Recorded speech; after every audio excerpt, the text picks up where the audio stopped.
How to put password on your iPhone. Hi guys, so in this video, I will teach you how to put the password on your iPhone.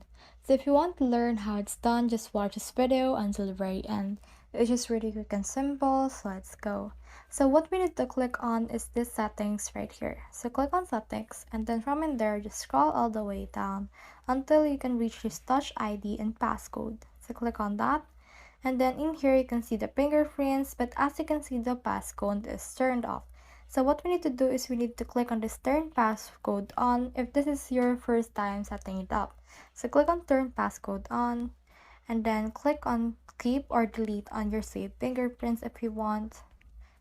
Then after that you can just enter a passcode. So you can also click on this passcode option. It can be a custom alphanumeric, it can be custom numeric, or a 4-digit numeric code.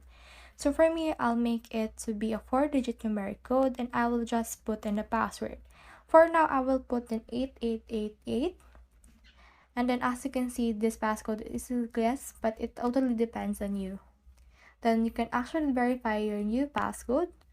Then as you can see, this will load for a while, and as you can see, it's been turned on.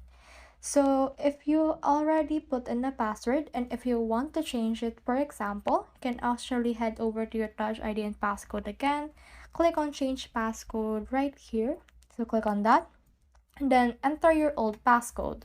So my old passcode is 8888, and then in here you can enter your new passcode. You can also click on passcode options right here again. So for me, I'll choose 4-digit numeric code again. And after that, I'll enter my new passcode. So from there, I just put in a passcode. And then it will ask you to verify your new passcode as usual. Then just enter that, and then this will load again, and this will save your passcode. You can now use that when you're logging in on or opening your iPhone. So that's the whole process. I hope this video helped you to put a passcode on your phone or iPhone.